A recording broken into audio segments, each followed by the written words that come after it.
Hello and welcome to episode 115 of BigRedBarel Geek Speak, a place for all your nerdy needs on BigRedBarel.com. My name is Alex, I'm a self-appointed Baroness of Butts. I am also coffee, sneezy, snuffly, wheezy, and all other 6-7 dwarfs today. I'm joined by, always, Jonathan Jubilant Juggernaut of Joe. Hello. Hi, Joe. Alright? Yeah. How's Charlie? Oh, he's beautiful. He's really needy at the moment, though. I think it's because it's cold, and he's like, "Excuse me, human, sit where I tell you so I can sit on you at all times." But yes, he's fine. He's beautiful. Yeah, I heard them a little bit earlier. Yeah, beautiful, so beautiful cute. voices. Speaking of beautiful voices, we're also joined by Dangerously Darling Diarmuid. Hello there. Yay! That actually sounded a lot better than I was expecting it to come out, because I'm also wheezy, snotty, all of the other things that you said just there. Beautiful. That's the dwarf I forgot, Snotty. The sad thing is I'm running out of my very helpful limp sip, so let's see if I can last till the end of this episode. Fingers crossed. Make it I'll through. be fine. Yeah, I only have a convention to go to tomorrow and a dissertation draft to submit on Monday of 10,000 words, and I have about 1,000 words. I'll be good, right? I'll be fine. Yeah? At least you're not busy. Yeah, at least I don't need to edit this podcast or anything. I'll be fine. It's okay. It's okay. Anyway, let's start this episode. Okay, wipe away the tears now. Wipe away the tears. Yeah. I'm regretting to do that. I'm probably going to have to edit this no sound. Anyway, Time Waster of the Week comes courtesy of Joe. It's Yogscast Jingle Jam. Joe, explain. This actually comes courtesy of my dear Davo, who watches this every year. So the Yogscast, who a bunch of streamers do streamy type stuff. Di, you probably know more about them than I do, to be fair. Honestly, everyone keeps assuming I would know, and I don't. It's one of those things that has bypassed me. I see them at EGX, I see them doing signings and stuff, and I'm like, who are they? Yeah. And everyone keeps giving me that look of, you know, like the old person in the group. Yeah. It's like you look at them and Yeah, you judge them. That's what I get. I have to agree with you, because I've been asking who the Yogscast are every time, and everyone looks at me like a complete idiot and fails to explain properly what they actually do. So I still don't know, and I ask every time I see them see their stand at the convention. It sounds like this Time Waster is just for you. Yeah, well, yeah, I don't fully understand them either. Dave's tried to explain them to me a few times. Yeah, they're just like streaming celebrities kind of thing. They do quite good streams. They do a lot of like League of Legends streams, I think, and a bunch of other stuff. And they do like streams together and individual streams. And they're just like a, kind of celebrities, I guess. But yeah, every year they do the Yogscast Jingle Jam, and it's for charity. And there's like a humble bundle with it this year, I think, that you can buy, and that will give money to the charities. And I think it's for a few different charities actually, like this cancer research. There's the LGBTI Association, Whale and Dolphin Conservation, which is a good one. Special Effect and a bunch of other stuff. So it's all really cool things, and people obviously donate as the streams go on.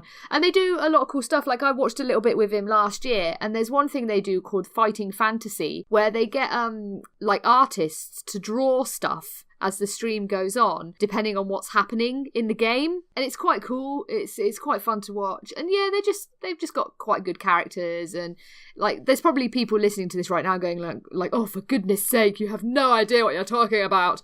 And it's true, I don't. But I think it's a good thing that they do, and people that like the Yogscast and streamers and that kind of thing might find it quite interesting. Yeah, I did see a tweet earlier today from probably one of them. I don't know their names, as we've already covered. But they had, I think this Jingle Jam has just been up like a day so far. Yeah. And they've already raised almost £200,000. That's great. I mean, that's huge. So really well done to them. It started today. Yeah. So that's pretty good. They've raised so much money. But yeah, so they're playing a whole bunch of stuff. Like they're playing some Civ 5, I think, and Hearthstone, and a load of stuff. And it's quite interesting, I think. And yeah, they do a lot of things. They've got quite good character. And yeah, raising loads of money for charity is always a good thing. Check it out. Yeah, sounds like a good watch and sounds like a good cause. And just before we move on, just because we're talking about raising money for charity, I'm sure you guys have already seen Extra Life has passed the $10 million mark. That's awesome. That's amazing. Congrats to everybody who raised money. Yes, so and thank good. you to everyone who gave money, especially to us, whoever you gave it to. Congrats and well done, and keep it up. That's my insert. It's one of those things that every year they get bigger and every year they raise more money, and every year it makes me just so happy because it's this so is cool. the kind of thing that needs to grow bigger every year. Yes. This is one things out of many things that shouldn't grow bigger, but this one should. Agreed. Well, going away from this very positive and nice note, unfortunately we're going into something very sad. Boo! Well, that I think is very sad personally. Yeah, me too. For me personally, American Gods was an absolute highlight of this year in the TV. I thought it was a fantastic series. And I think part of why it was fantastic was because of Bryan Fuller. And I think it definitely had that style. You could see that it is his show. I don't know, there was something about it. But unfortunately, both Bryan Fuller and Markel Green are leaving American Gods Season 2. They could not agree on the budget of the show. Yeah. They wanted more doubloons, basically. They needed more pennies. They did. I mean, to be fair, it looks like they've got enough pennies, so they possibly were getting a bit outrageous. I mean, that's a lot of money. To me, it was a bit funny. I keep forgetting, what is the network where American Gods originally? Because they're not entirely Amazon-based, right? Amazon just distributes them for Yeah. Are they not AMC? They might not be. I honestly don't know. I can't remember who did that. But to be honest with you, even just watching that first season, I don't remember seeing money wasted, if you know what I mean. Yeah. I mean, it never seemed to be splashing a whole load of CG on the screen for the sake of it. It always felt, clearly, I didn't even know that it cost this much to make, but it looked like they put it up on screen, and it doesn't look like they were wasting money. So I don't know. I don't know. None of us know the insides and outsides of this kind of argument, but it's just one of those cases where it's just disappointing to see that kind of talent leave a show that's really just starting to get going. It's really like those last few episodes were just kind of brilliant, and yeah, this is disappointing. Really disappointing. It is. I just looked it up, and it's Stars. Of the course. network that it is. Yes, that's right. Yeah, which is also premium cable networks, as far as I understand. And just for reference, it was announced, I can't remember, I think we did talk about it actually on the show, that for a new season of Game of Thrones, every episode is going to cost 15 million, and for American Gods, their episodes were 10 millions an episode. See, that's a lot of money, and yeah, I sort of sit somewhere in the middle. I'm bitterly disappointed that Bryan Fuller in particular won't be working on season 2, because I think he's one of the best showrunners out there. Like, what he did with Hannibal was amazing, and obviously the first season of this was so good. But I kind of also think that $10 million is a lot of money for one episode of a show, and if they can't bring it in for that, then what on earth were they planning, It's kind of, were there some crazy ideas out there that we're now not going to get to see because they were just too expensive to make happen? So, I don't know, it's really interesting, but yeah, it's sad, I think. I mean, that's the thing, with a show like Game of Thrones, there's a lot. You can kind of see where the money goes in that, obviously. Yeah. With they have huge sets. Polygon dragons. Exactly. Each polygon is $1. No, it's it's one of those cases where you can see the money. You can see where that is. It's a little bit more difficult, I think, with American Gods. While there were like CG shots, there were plenty of them. We all watched it. We all kind of saw that. And there's probably actors to pay and all that. It's kind of a more unknown cost. Now, I would guess, based on having seen it, the thing that cost the most was more than likely going to be location shooting. I was just going to say that, yeah. It was never in the one location. Like, there was no sets that they could really build and then reuse, which is obviously something most TV shows do so that it keeps the costs down. So maybe, but I assumed that the road trip element was going to be over after season 1 and something else would happen in season 2. I don't want to spoil anything, but you know what I mean? I thought it would be a bit more, but I don't know. It's one of those things where I couldn't quite see where the money was leaking from, but it certainly didn't look like it was wasteful, like it was over the top or anything like that. So I'm assuming it must be that direction. Disappointing either way. Yeah, it is disappointing. I have no perspective on, is 10 million too much for an episode or stimulated too little an episode for what they were planning to do, and I think it's really hard to judge because even if you read the book, you don't really know what they're going to be bringing into the show. I definitely think, these guys, they have other shows running. Not necessarily anything I know of.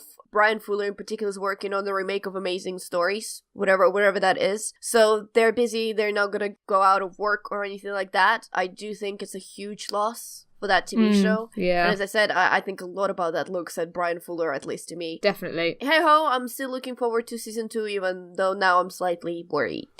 Well, I'm a little bit more optimistic purely because the stage has already been set. If this was like before season 1 took place and they had signed up and then left, then I'd be very worried. But the fact that they've gone through an entire season with him at the helm, they know what works, they know the characters now. Obviously, you can't really replace that kind of talent, but you can at least not mess up too badly as long as you stick to that template, as long as you kind of work to what was done before.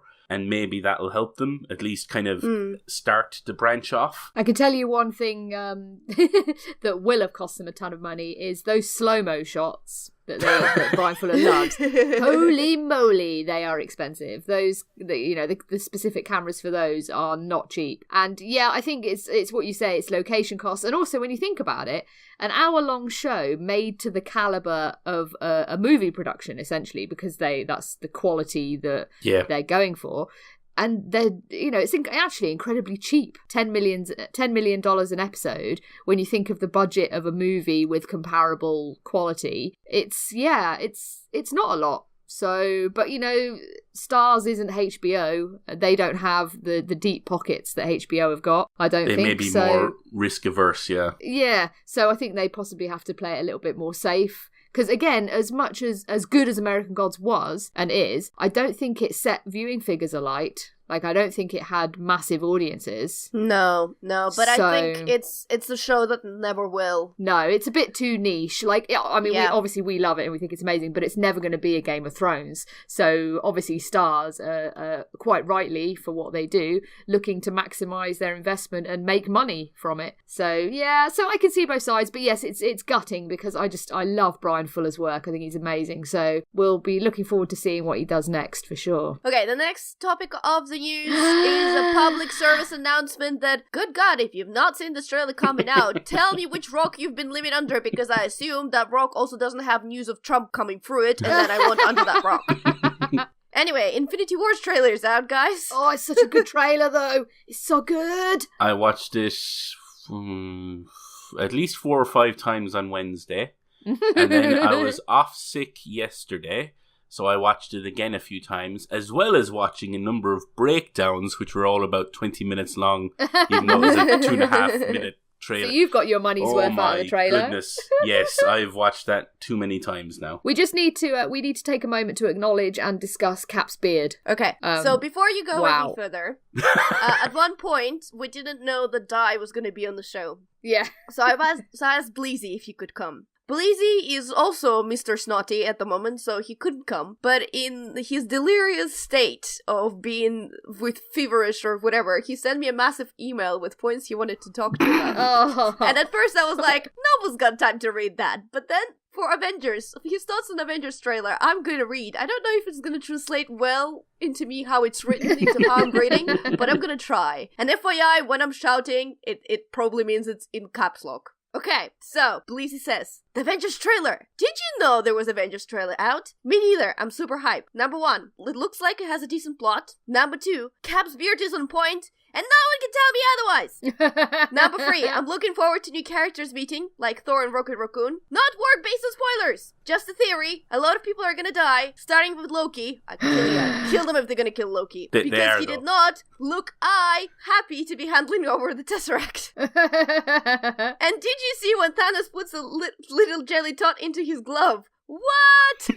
Overall, I thought I was done with superhero films, but this trailer has me pretty hyped. Yeah, bless Bleezy. It looks amazing. It does look so good. Personally, I think it's in danger of suffering from Marvel supervillain syndrome again.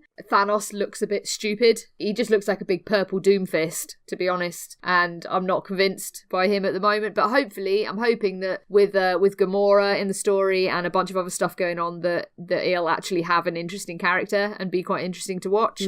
But yeah. I mean, Christ, it looks amazing. Just like all those characters together, like we had Black Panther in there and Thor and Loki and Hulk and all the awesomeness and the Hulkbuster suit, and I was like,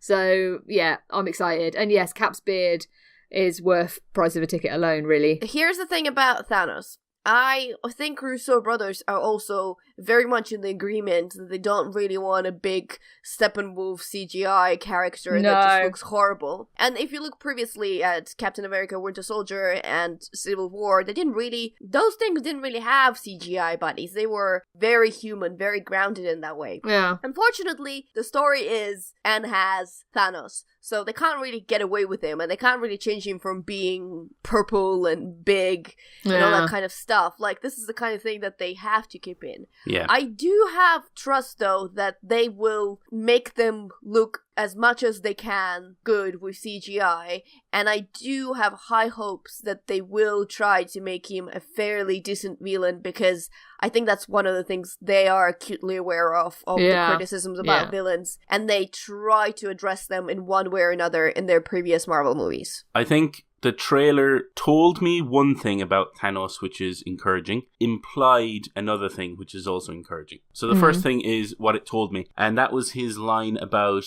fun isn't something you generally think about when you're trying to balance the universe. And the word that got me there was balance. It gives across the impression that he thinks what he's doing is right, and that's the key to a good villain.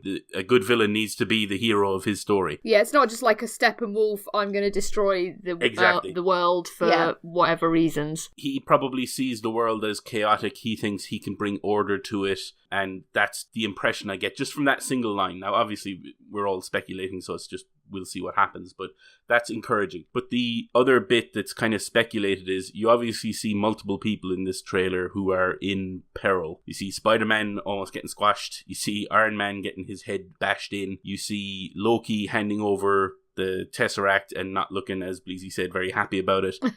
I'll be so devastated. I'll tell you this much right now. There is going to be a huge kill count in this. Yep, bloodbath. And I think that's what they're going to use to sell just how menacing he is. Because when you think about it, that's what a villain, when he comes up against that force and he basically decimates most of them, that's what's going to make you remember him. Especially if they do it right and they do it kind of memorably in a way that kind of really makes you hurt, because we've known these characters for God knows how many films. So it's going to be one of those cases where each one, if they do it right, is going to hurt and you're going to remember who did it. Because of the fact that they not only have this movie, but also the sequel that's following up, I think, after Captain Marvel. 26th of April 2019, apparently. Yeah, so that's Captain Marvel comes in the middle, right? I think Captain Marvel comes between Infinity War and and I think Ant-Man and the Wasp comes later next year, and Captain Marvel comes early 2019. So this when's Black Panther out? February next year. Oh, I'm excited about that. Fairly soon. That's gonna be good. He also has the best line in the trailer. Yeah. The best line. Give him his shield. Give the man his Get shield that man for a crying shield. out loud. Yeah. Anyway, the point, I'm not too worried about Thanos. I think, as Alex mentioned, the Russo brothers, they've been around this block before, and everything they've touched has been good. So I'm going to give them the benefit of the doubt. There's so many elements that I want to talk about this trailer. I could really break it down. As I said, I've watched all those bloody breakdowns. I could say so much. The little tidbit that I think I need to say right now is when you see the Hulkbuster, I'm fairly sure it's not Tony Stark inside the Hulkbuster. There you go. I'm going to leave it at that. Oh, it's exciting. Yeah, I can see that. Ooh. I could do an hour-long podcast on just that trailer, I'll be honest. We'll be following the Pirates podcast, which spent half an hour on the trailer. We'll be your point two, talking about trailer for an hour. Actually, before the trailer was released, my favorite Joanna Robinson, have I mentioned Joanna Robinson enough on this podcast? She did the whole article for Vanity Fair about Kevin Feige. And the one thing among many that I'm going to take away, that they currently have 22 movies in the works. Obviously, Thor Ragnarok being number 17. But following that, they have 20? Oh my. And here's the thing. One thing that worries me about this whole bloodbath of Infinity Wars, that they need to leave enough interesting characters to sustain those movies, because outright there's going to be some favorites that you'll never be able to replace. Like, at this point there is no wild speculation on who might go and who might stay, but just from previous experiences, I'm pretty sure Robert Downey Jr. is a bit tired with all this thing, and he might be the one that'd be like, well, after this I'm done with Marvel. So But he is an incredibly charismatic person on whose charisma and name a lot of those movies run, steam ahead. So it just worries me who they're gonna kill, because some of these characters I already love. I think, I agree actually with BC. I think Loki is a very high probability, but God, I'm gonna be so upset. There will be tears. There will be tears. I'll put it this way. I think Ragnarok sold, just because we're talking about Loki, Ragnarok sold me on the fact that we're at the end of his story. Yeah. You know what I mean? They even mention it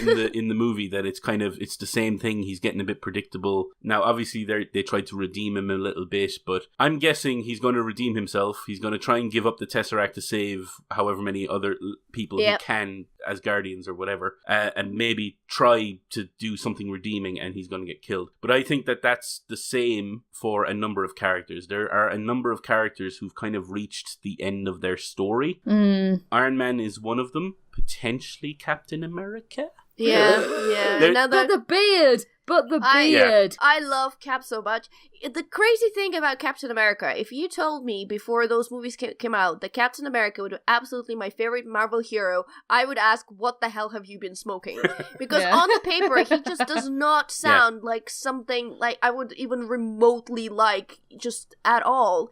And yet, somehow... I think it's how Chris Evans plays him as well. Absolutely, yeah. And how he's been written and the stories they've been making for him and just everything about him. Like, I love Cap. Cap's my favorite. Yeah. Just can't help it. Thor is my favorite. Thor and Hulk. That's my point as well, right? That's my point. Because before this, if you think about it, if you try and imagine way back to before Iron Man came out, right? And you look at Marvel and their cinematic, their own stuff, the stuff that they still owned, I don't think anyone would have looked at them and said, you're going to do well. Because if you think of, at the time, the big names in Marvel were Spider-Man, owned by Sony, X-Men, owned by Fox. And those were the big ones. Those were the popular ones. Those were the ones that were getting regular movies even before then. And the other characters, nobody really knew them. Like, I don't think you would walk up to a person in the street and show them a picture of Iron Man and they'd be able to tell you who it was. Here's the thing. I would disagree with you, because there were a lot of... I know Iron Man from Iron Man cartoons on Cartoon Network, okay?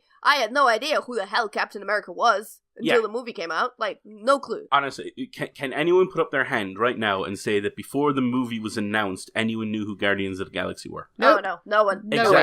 Exactly. And, like, I was following that universe as well, not in the comics, but, like, in the cartoons and all that, and I didn't know who they were. My point is that the 20 films that he's talking about that they still have to do and that they have at least partially penciled out as to what's going to happen, I'm confident that they can deliver, because Feige himself has proven, like with Iron Man, with Captain America, with Thor, that he's able to take these characters who some you might know, but you probably don't know very well, and he's able to make you care about them. They also seem to be patient enough to build that up. So right now, they're about to deliver a movie that's going to put all of these characters together, and you're going to care, even if the character that you like only has like 5-10 minutes on screen. Which probably some of them will. Exactly. Because, come on, how many of them are there? Exactly. But you're going to be happy enough with that, because you're going to have so many of them that you care about. They've been really good at being able to develop those characters. And I'm confident that if there is a sort of an almost a clean slate protocol going on with this movie, where they wipe out most of the team and then they bring in new people, I'm confident that they could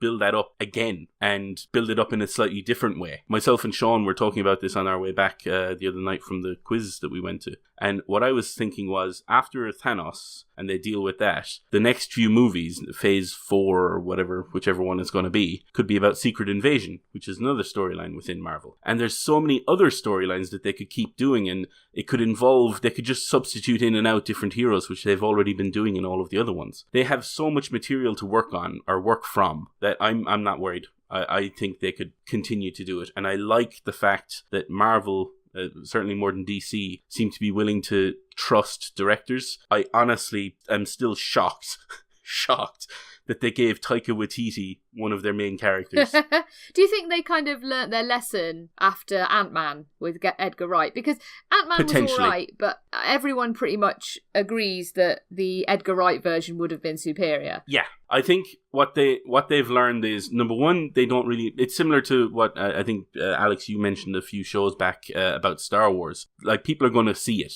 You know, it doesn't really matter. They're able to take risks if they want to. Whatever about the rest of Disney and LucasArts parts and whatever. Certainly Feige seems to be up for that.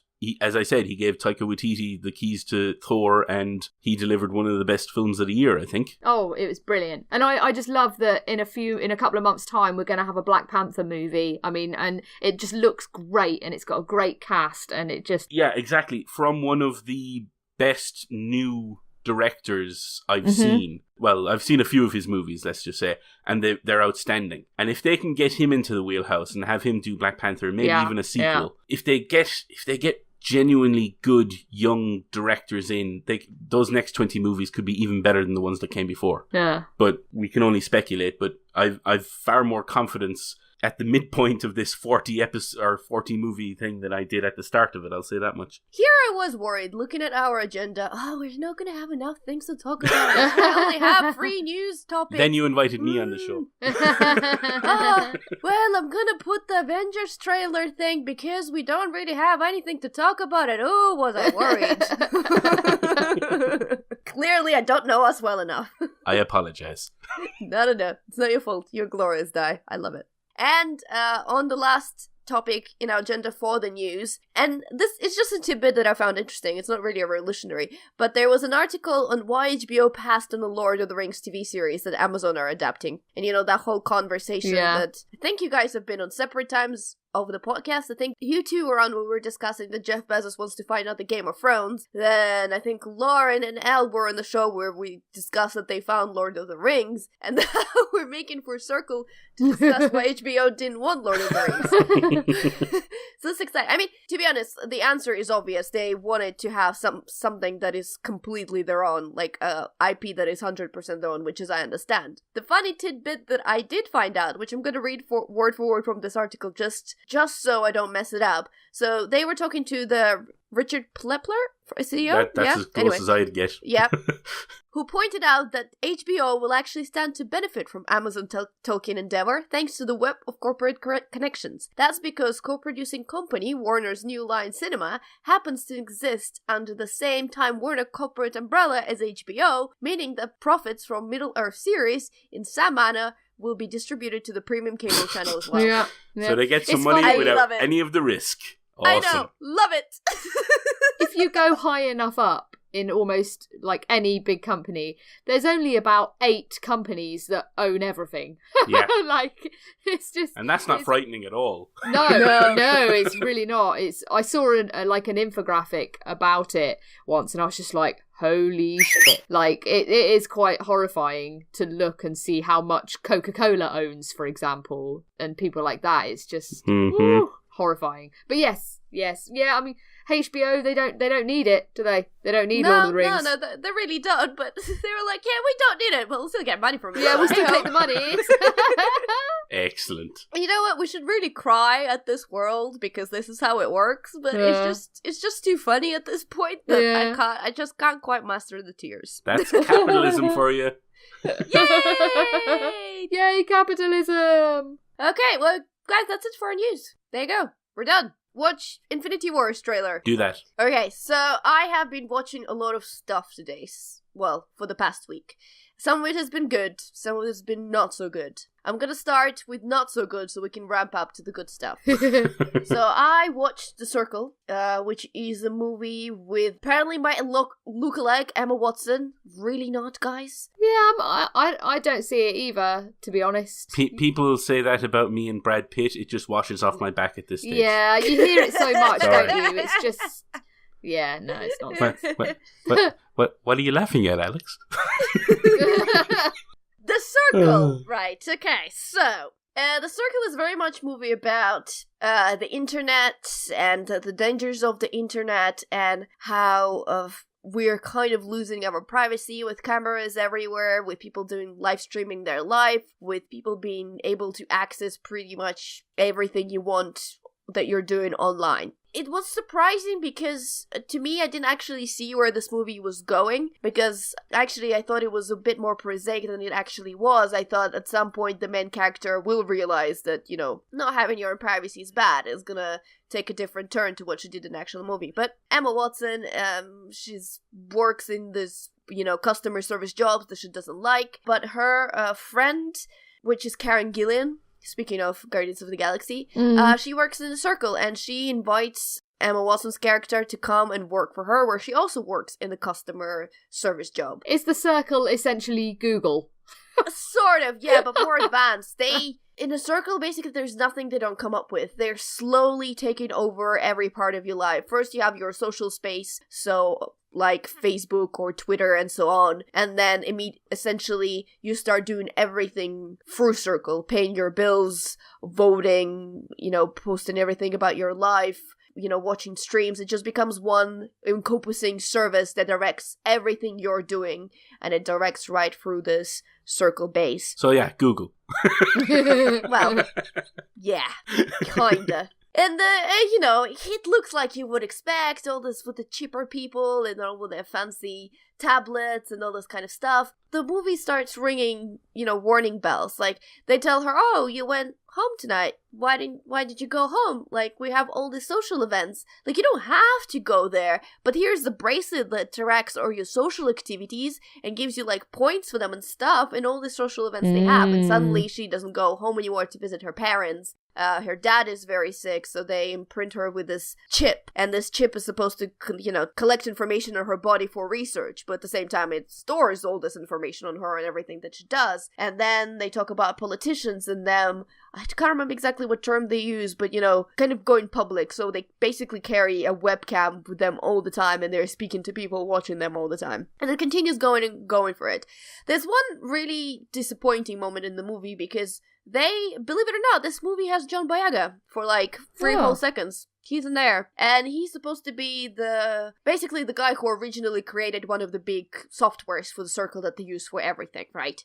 And he's not happy with how the Circle is going. He's not happy with the loss of privacy and, the bad things that come from it, basically. And at first, he's in contact with our main character, and he discusses all that with her, and seemingly you think, oh, she's coming to his side, she's realizing that Circle is invading everything in your life, and maybe he's not as good as you think he was. And then there's just nothing happens about that. At the end of the movie, everything continues escalating exactly in the same pace. John Boyega, that was at first not happy to support anything Circle-like, he was like kind of working there begrudgingly and being upset at how his creation is being used. He is happy to help everyone to even worsen that situation. And that's pretty much how the movie ends. And you're like, so, what? So at the end of this, did the little pop-up come up saying "add by Google" or something? Like, what? I don't understand. The story seemed to be going in a direction, and then it just kind of didn't finish. Yeah. Okay. It just doesn't. It basically tells you, well, the main character exposed the big bosses who were all corrupt, but now everyone is going online anyway and going... I think it's saying going transparent or something like that. They're going transparent anyway, and that's still good, because no privacy. Yay! And that's how the movie ends, and you're like, what? Again, yay, capitalism. What?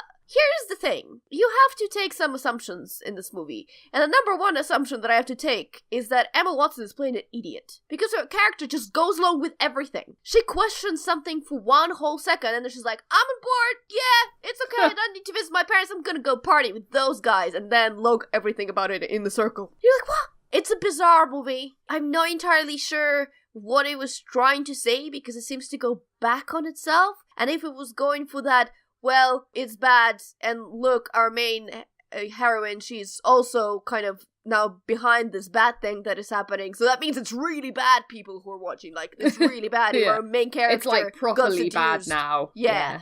Serious bad. I don't think they got that point across very well. So at the end of the movie, you're just like, okay, so I watched this. It's told me nothing that I didn't know, not really showed me this from any interesting point of view. Now I'm just more scared that traffic cameras are taking unsolicited pictures of me. That's the only thing I'm worried about now more. That's it. So not a recommend. Okay. Definitely not. Fair enough. Joe, is the next movie a recommend? Yes, yeah. Yeah, I think so, yeah. I'm only going to talk about this super briefly because it's been out for a while, but I only managed to kind of see it this week. And it's Murder on the Orient Express, which, to be honest, I'd kind of been putting off because of the Johnny Depp factor, but he gets murdered in it, so that's okay. Is that a spoiler? No, it's not. It's in the really title, not. Alex. It's in Yeah. the title. Oh, I didn't know he was the one being murdered in the If Orient you're Express. at all familiar with the story, you know within 2 seconds of his character being introduced that he's the target. Oh, that makes me really happy now. Yes, yeah, he gets murdered. It's really horrible. Yay! Good on him. I don't know quite how to come at this, really, because I think if someone goes into watching this without ever having seen a version of Murder on the Orient Express before, or not being at all familiar with the other incarnations of Poirot, Hercule Poirot, then they might have a different sort of reaction to it than me. I grew up with David Suchet as Poirot on TV. I think it was on Sunday evenings, and we watched it religiously, and I just absolutely loved it. I just thought it was the best thing ever. So I already have an idea in my head of who Hercule Poirot is and how he should be played and stuff. And he's just indelibly linked to David Suchet's performance. So while Kenneth Branagh is very good, he doesn't feel like Poirot to me. So that's why I kind of think that someone without any sort of prior knowledge of films and TV about Poirot might have a different response. But to be honest, it's pretty decent. It's solidly put together. It lacks a bit of luster. It's very serviceable and it does the job and it tells the story faithfully.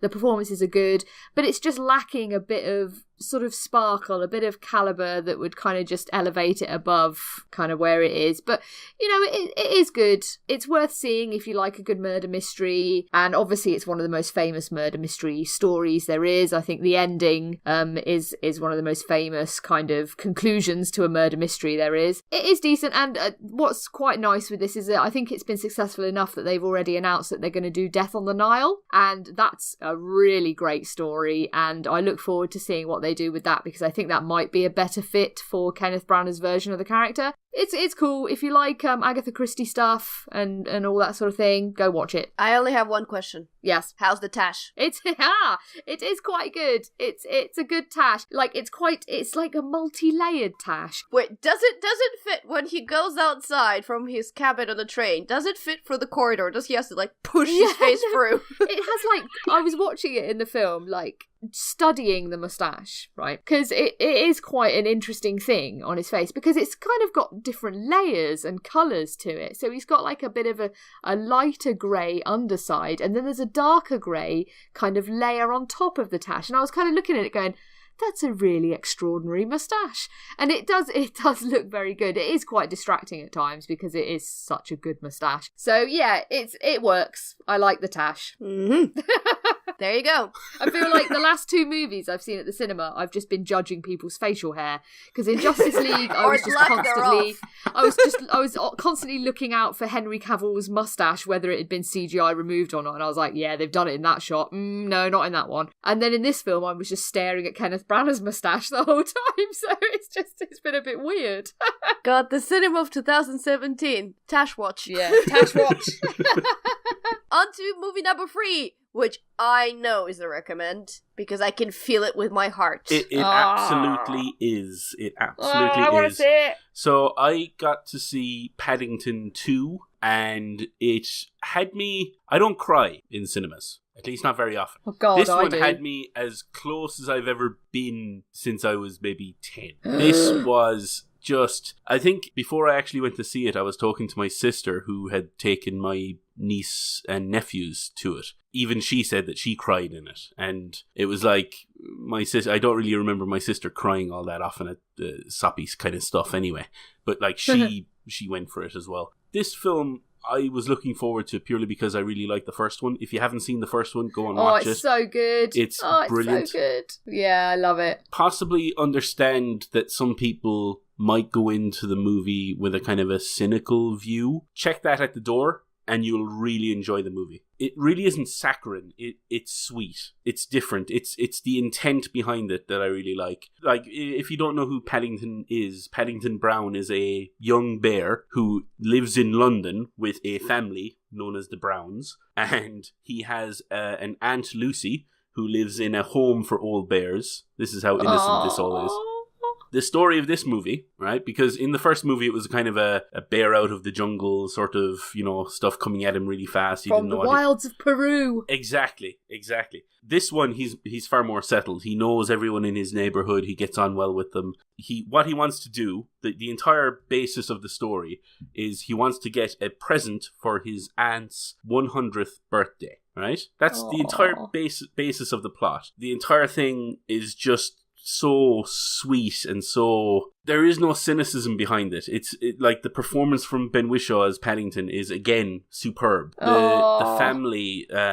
the Hugh Bonneville, what's her name, Sally Hawkins. Oh, she's so good, she's Sally brilliant Hawkins. in this. They seem to have fun with the role, but they also seem to do, they just really deliver as well. I haven't watched a movie with Hugh Grant in it where I've enjoyed him almost ever. In this one, he is superb. He is exactly the kind of... And this isn't a spoiler, you can tell from the trailer. He is exactly the kind of villain character that you would see in this kind of movie, and he does it really, really well. Brendan Gleeson is in this as basically a convict, and he does such an excellent job. His name is Knuckles, which he spells Nuckels, which is probably a fault of the education system, I don't know. But it's... There's so many different actors that you'll recognize, but they do such a brilliant job. And it all ties together. I'm not going to say anything more about it except that I really enjoyed it. I thought it was absolutely excellent. It is one of my favourite films of the year. Oh, I want to see it. I would love to be able to watch this again, like at Christmas. This seems like the perfect movie to sit down with the family and just kind of watch that. It's just superb. Highly recommended for me. See, we're going from not to maybe to highly. They're good. I love Paddington. He's just adorable with his marmalade sandwiches. Oh, and they play a big part, just like every Paddington story. They play a big part in this one as well. It's just excellent. It really is. Really well worth watching. Good. Excellent. Guys, I've been watching a lot more stuff. Yay! The good thing is they're not in the cinema, so you can watch them too as well. Yay! Well, you don't have to get outside your house to watch them. One of them is on Netflix. Another one is on Amazon, but not on Amazon Prime, but you can buy it on Amazon. Well, I think it's on Hulu if you have Hulu, but I don't have Hulu. Wasn't it originally on Channel 4? Maybe? I think so, yes it was. Anyway, I'm talking about Alias Grace and The Handmaid's Tale, both based on different novels by Margaret Atwood. Margaret Atwood, I honestly think in a couple of years' time, like 10 or 20 years' time, she's going to be as highly regarded as George Orwell with Animal Farm and 1984. Her stuff is absolutely powerful, especially right now. Just so on point and just shakes you throughout. And I read Handmaid's Tale book by accident. It was bizarre how my whole education, never ever anyone has even mentioned Margaret Atwood to me, and then I absolutely by accident stumbled on Handmaid's Tale and discovered how big this whole book and the story is and how important it is, and I've not actually read Alias Grace. But I'm gonna start with Alias Grace because that's on Netflix and that's easy, it's approachable. It's a mini-series, it has 6 episodes. I'll be actually really interested, Di, if you're gonna see it, because Grace Marks, who is the main character in the series, she's an immigrant from Ireland, and she's played by Sarah Gannon, who I don't think is an Irish accent, so I'm quite interested because I thought she was Irish, but then I'm really crap at accents, so I wouldn't know, but to me she sounded incredibly authentic the whole way throughout. I will do some investigative work after this show. So please watch it. It's very interesting in the sense that it's a story from a point of view that I don't think you usually seen before. So she goes to 19th century Canada, this Irish immigrant, and she basically works as a servant in all these rich people houses, and that's her story. And the bizarre thing about the story is that it's six episodes altogether, but about 3 or 4 episodes is set up for the main thing that happens for like the last 2 episodes. And you'd think, normally I'd find that really annoying because I'd be like, get to the whole point. But the whole 2 episodes are kind of like mystery kind of stuff.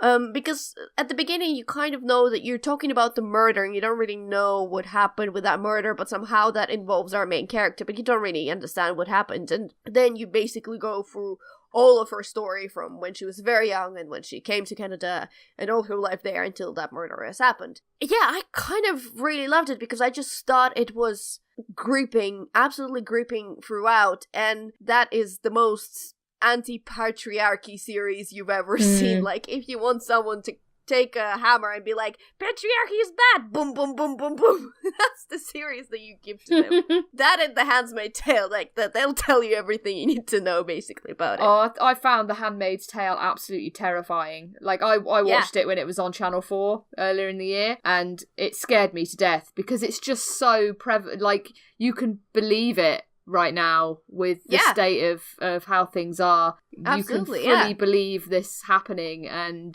it scared me to death. I was like, Christ, this could happen, you know?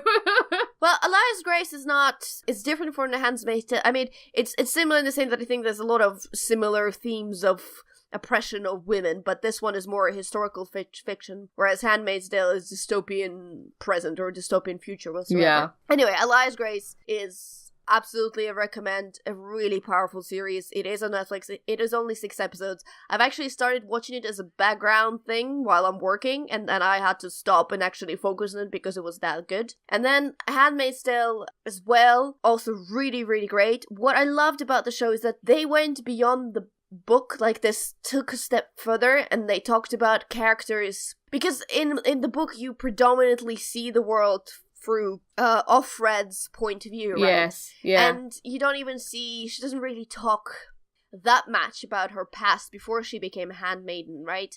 And I don't know, do I need to get a background for The Handmaid's Tale, guys? Do you think I need to explain who they are?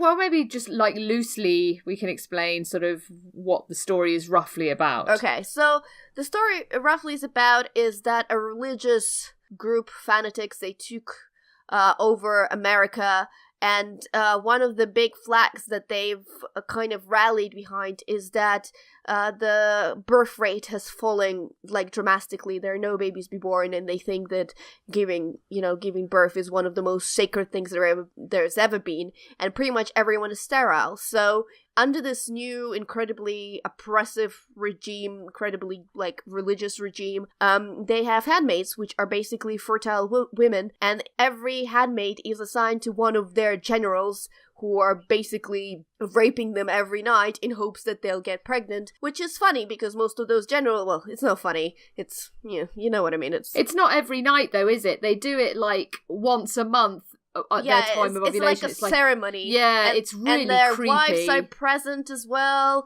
So there's a fantastic scene where it just shows you how crazy everything is. Where there's a scene where one of the handmaidens is giving birth to a child, and she's somewhere like outside with the aunts and other handmaidens looking after them. And on the ground floor, there's all these governors' wives who are simulating birth, and they're pretending to give birth because that child is going to be hers there. And she's always saying all the wives are telling her breathe, and the wife, who's not at all pregnant, lying there on the floor pretending to wail in pain when she's actually not. These are basically twisted. who handmaidens are. And in the book, Offred is the main character, and her name is Offred because she belongs to this Fred Waterford. She doesn't even have her own name. Like, if she goes to a different commander, her name will be Off Steven or whatever. Yeah, you basically see it through her point of view, and you get only very barely hints of what her past has been like. You know she had a child before, you know she had a husband, you don't really know what happened to them so much. There are other her friend handmaidens that come in and out of the story, but again, she's been told that something happened to them, but you don't really know. But in a TV series, they've taken it further, especially with Of Glen, whose story it was horrifying. It was it was so crushing, like the stuff that they've done to her in the series. And she is played by Alexis Bledel, who I really like from Gilmore Girls, because I love Gilmore Girls, and she's there in a role that is completely unlike anything she's played before, and she's really great. And there's a lot of more background stuff, and with her friend Moira as well, and it's such a great series. Season 1 basically finished where book has finished, but I definitely know they're filming season 2. Yes. And I know Margaret Atwood is, very hands-on with this series, and she's been, because this book has been written early 90s or late 80s or something like that. Something like that. I mean, it's scary, really, that when you consider when she wrote it, and how how sort of that accurate nothing it has kind changed, of is. that this can still happen, right? Yeah. It's fascinating in a really scary way. Yeah. I think this is one of the best series of the year. I think it was just horrifying but also beautiful at times with Offred, and amazingly played. And what's quite interesting, I think, about I can't remember her name now, the actress that plays Offred. Elizabeth Moss. Yes, Elizabeth Moss. She's a Scientologist in real life. Is she? Yeah. Huh. Which I did not know this. And what was quite interesting is when that kind of people were kind of trying to draw parallels between the two. And it is an interesting argument, isn't it, that kind of the part that religion has to play in this story, how it's such a negative part of this story for some characters and such a positive for others. And I just think it's fascinating and scary, and really, really interesting show and book. So yes, it's definitely a good choice. There's one thing that technically a bad character says that I think is really true. The commander says that, what's good for, what's everybody else's salvation, whatever, or good outcome is not is not everybody else's. Someone's gonna benefit and someone is always gonna, not like it and be there's unhappy always a about winner it, and there's crazy. always a loser. Yeah. And by the way, Fred Waterford is played by Joseph Fiennes, who is obviously Ralph Fiennes' brother, which I didn't know. Yeah. But I've always, and the Ralph Fiennes he's fine. I'm sure he's a lovely person, but he's always terrified me for some reason. It's quite scary. Is that because of the Voldemort factor? No, because I always thought he looked really silly as Voldemort. He's just terrified me before. And as soon as I realized they're related, I'm like, uh-oh, this guy terrifies me now too. There's something about his presence. He was also Amon Goeth in Schindler's List, so he was quite scary in that. There's that. If you want to be not scared of him, watch Grand Budapest Hotel. Oh yeah, no, I love Grand Budapest Hotel. I love. He's not scary. Yeah, that is an incredible film. He's not, but yeah, I think that's one exception. But yeah, there's just something about their face and their stand. I think if I ever met them in real life, I wouldn't be able to say a word. I'll be too like, no. But I'm sure they're lovely people. This is just in my head. Anyway, Alias Grace and Handmaid's Tales. Watch. Sure. Don't break the streak, Joe. Don't break the streak. Right, well, these are all highly recommended so far. Well, this is another thing that I would recommend that you watch. I don't think it's quite in the same caliber as The Handmaid's Tale, but it's still quite an interesting show. Basically, this is The Sinner on Netflix. I'm about 3 or 4 episodes in, I think. And it stars Jessica Biel, and it's kind of... Wait, is that something that The Unflushable asked us to watch? No, he's asked us to watch Salvation, which I haven't got around to yet. But we will, though, Martin, I promise. Will do. But this is quite interesting. So Jessica Biel plays this woman, and she's... you think... Are you sure she plays a woman? I mean, she come on. plays a woman. Yeah, it's a stretch, I know, and she's married to this chap, and they have a child, and it kind of on the surface seems like everything's okay, but she seems a little bit kind of lost, like she's not quite connected with her life, and she's not very happy. And then this is all very early in the episode, so I'm not really spoiling anything here. And to be honest, it's in all the trailers for the show. So they're on the beach, and she just randomly gets up and murders someone in front of everyone. She just gets up and stabs someone to death. She doesn't know why. And so the show is kind of, rather than a typical murder mystery show where they're trying to find out who did the murder, this is all about why. And it's starting to delve into a very interesting backstory with some religious and sort of abusive undertones to it, to kind of try and investigate why she did this and what repercussions there are from that. And it is quite interesting. And Jessica Biel, she's quite a good actress, I think. And I don't think that she's had a lot that's actually properly tested her as an actress. But this show kind of does. She has to really kind of go to some places. And she does a good job. And I'm quite enjoying it so far. It's kind of got me hooked as to what's the big secret, like what's happened to her that's made her kind of do this. I'm worried that it's going to go a little bit silly, like that there's going to be some stuff in the backstory that doesn't make sense and is just a bit like, yeah, okay, whatever. But I think so far it's interesting, and it's worth a watch if you like sort of those kind of murder mystery type shows where everything, you know, like your Mind Hunters and stuff like that. So yeah, it's good. Interesting. So far, yeah. Oh, and it's got Bill Pullman is in it. Oh, hello. Yeah, he's the cop that's kind of, he's quite good actually, because, you know, he's a typical cop might just kind of take, because she sort of she admits to the crime, she pleads guilty, and she's just like, yeah, I did it, everyone saw me do it, I don't know why I did it, but I did it. And he's kind of, it's almost like he's becoming a little bit obsessed with finding out why and what's happened to her to make her do this. And so his character's quite interesting because he's quite a flawed character as well. He's got some stuff going on in his own life that's quite interesting, and it's affecting the case. Yeah, he's good. I mean, Bill Pullman's a good actor, and he's always worth watching, I think. So, yes, I would recommend this. It's a good, you know, like at this time of year when it's all cold outside and it's nice to kind of wrap up on the sofa and watch a show like this. It's that kind of thing. So, yeah, it's good. Okay, Di, are we breaking this trick? No. We're not. No, we are going all the way.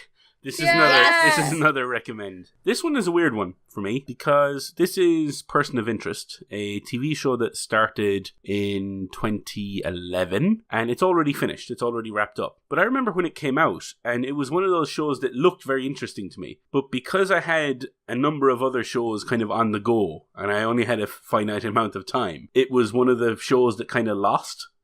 I just didn't even try, I didn't try and get into. So that was kind of weird because, like, I usually those shows I don't really give a second chance to. Not because it's just mostly because of time. But again, I just kind of found myself having enough time to get into a good show again because there was just a gap in my TV watching schedule. Oh, it has Michael Emerson. Yes. So this is Person of Interest. And it has Michael Emerson from, you may know him as from Lost as, wasn't it Ben? Ben? Yeah, Ben. Weird eyes. That's how I remember him. Weird eyes. I know he was weird hair, but... Yeah, weird hair too. A weird face. Just a weird bloody face. Yeah, just a weird guy. Yeah, weird guy. But he is superb.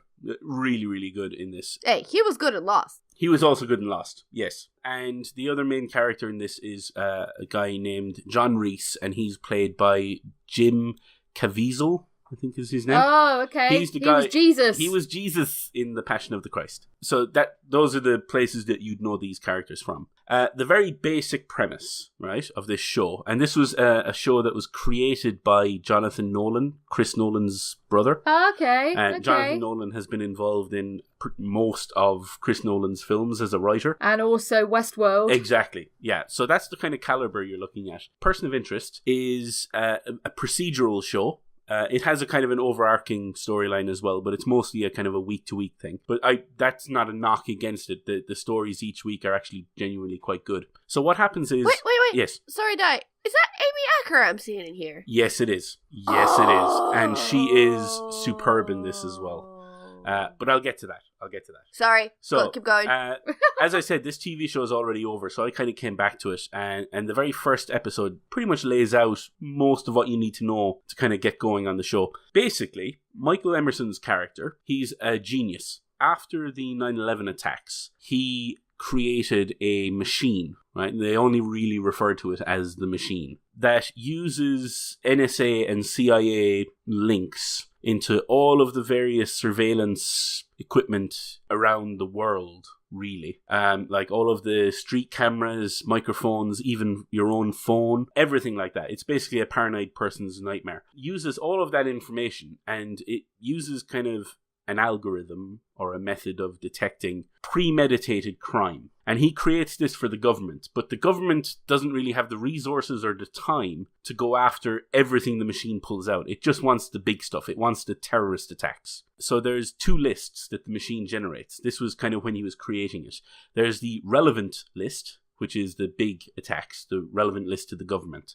and the irrelevant list. And for reasons that become apparent later on, while he initially didn't care about the irrelevant list, eventually had a change of heart. And what he did was he devised a kind of a back door into his own machine before he sold it off to the government. That what it would do is, at the end of every night, it would purge all of the information in it. But before it did that, it would send him the irrelevant list. So the premeditated crimes that the government doesn't care about. What he does is, on his own, he's a guy that walks around with a limp, and you've seen him. He's a weird face. So he's not going to get much done on his own. And what he does is he gets this list. Usually it's only one, but the multiples can come up, and they do during the show. But all he gets is a social security number, right? That's all that's sent out from this machine. And that social security number gives them the name of a person. And when they get that name, they don't know whether that person is the victim or the perpetrator. They just know something's going to happen with this person very, very or soon. Not. Exactly. His character decides to try and enlist the help of somebody who would have the skills necessary to save these people. And he goes after a guy, as I said, named John Reese. He's a former soldier, formerly a CIA operative, actually. And you get, again, a lot more of his backstory as well. And he enlists his help, and he kind of explains what the machine does. That's it. That's how the show starts, and it kind of continues from there. Basically, each episode, they kind of divvy up the format a little bit as they go as well. But each episode, a number or multiple numbers come up. They investigate the person. They try and find out what the threat is that they're meant to prevent, and then they try and do that. The entire series is based on that format, but obviously they've had recurring characters come in and out. Obviously they're not police, so they suddenly see, like, they're suddenly turning up to a load of crime scenes, or they're at ongoing crime scenes. So the police are suddenly very interested in them, and how they get around that is very interesting. The entire show, it's the usual standard thing. It's about 40 minutes long each episode. There's about 22 episodes in each season. There's currently 4 seasons on Netflix, but I believe there is also a 5th season. I'm on the 3rd season so far. It is, I don't know if I've gone into why this is good. It's just written very, very well. It has characters that you genuinely care about, and yeah, it's one of those shows that has like really good talent behind it. Obviously, I mentioned the writing. You mentioned Amy Acker. She plays kind of I don't want to call her a villain. She's more of like an anti-hero in the show. Oh, that's interesting for her. Yeah, exactly. I've never seen her in that kind of role. And it's just one of those kind of roles that I think any actor would kind of scream to play. It's one of those roles that really allows them to kind of not go wild, but certainly kind of try things, and she really does, and she does a really good job. They have multiple different characters that recur, and all of the recurring characters, I haven't found an annoying one yet. You know the way there's usually like 1 or 2 annoying characters in a TV show? All of these people I like, or at least I don't mind when they're on screen and the main characters are not, if you know what I mean. It's one of those shows that I've just gotten back into, and as I said, I'm about 3 seasons into it, and I'm really enjoying it. It is really worth your time giving it a go. As I said, the first episode sort of sets the template, and I also said it does deviate from that template, but if you watch that first episode and it doesn't interest you, fair enough, walk away. But I genuinely think it will. I think it will kind of give you that kind of moment of, yeah, that's really cool. I really want to keep watching this. And then you'll be like me and you'll be watching Netflix and it'll be saying, are you still watching? And you'll be saying, yes, stop judging me. Again, you're judging me. That's good, because I was actually looking for a new TV show, and this gives me a chance to watch this. It is very good. That's quite a good hit rate then on the show. We've had 4 recommends, and 1 maybe, and 1 no. Yeah. Yeah, out of all the things we've spoken, I think actually that's pretty 5 good. recommends if you count Alias Grace and Handmaid's Tale as separate, but yeah, whatevs. Well, they're in different places, but I do think both should be watched, at least in a short period of time. Also, since Di is here, and I've just watched it today, Your Name is a recommend, because I've talked about it before. Oh my god.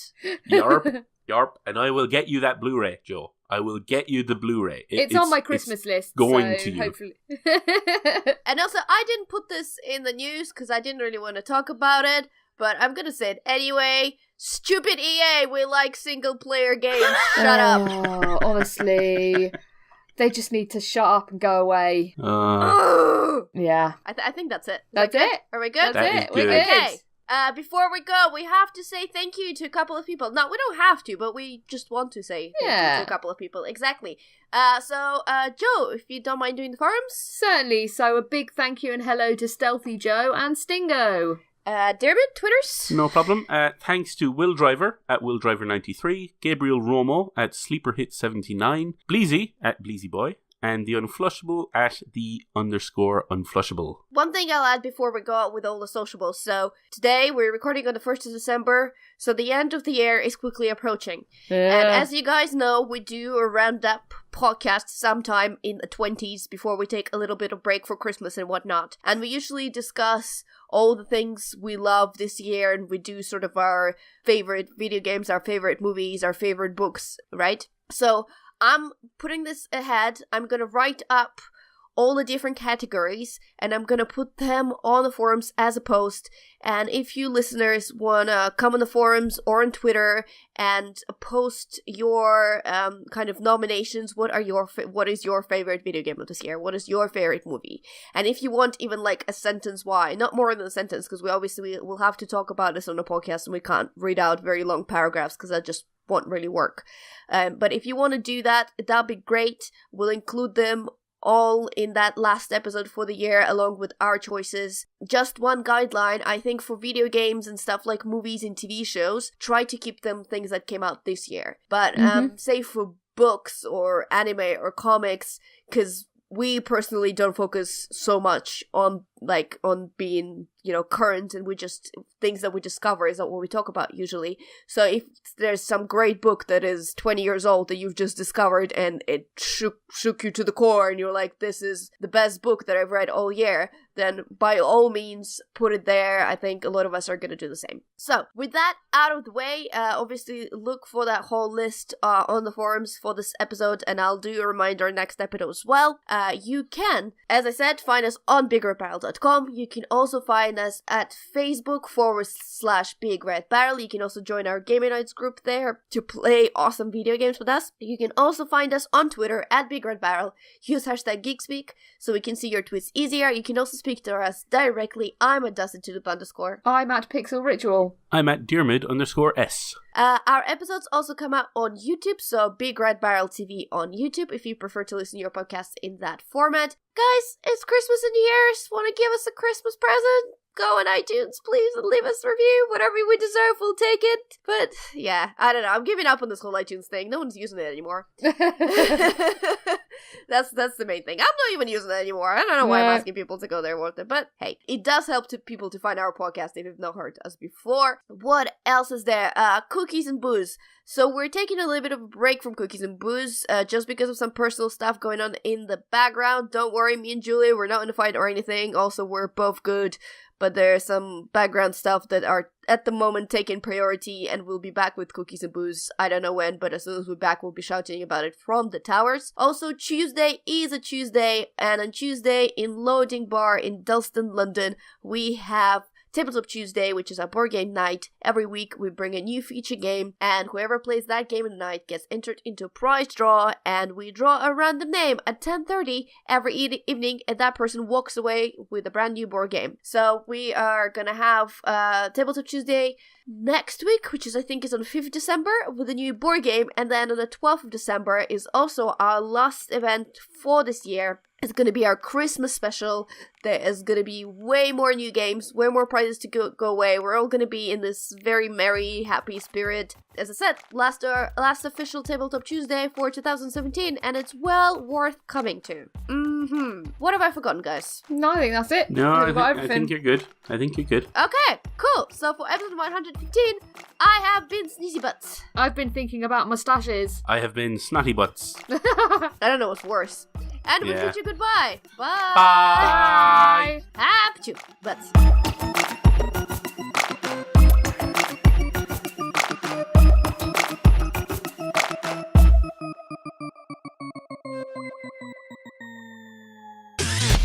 You and your ears are quite welcome for the podcasting goodness that you just heard.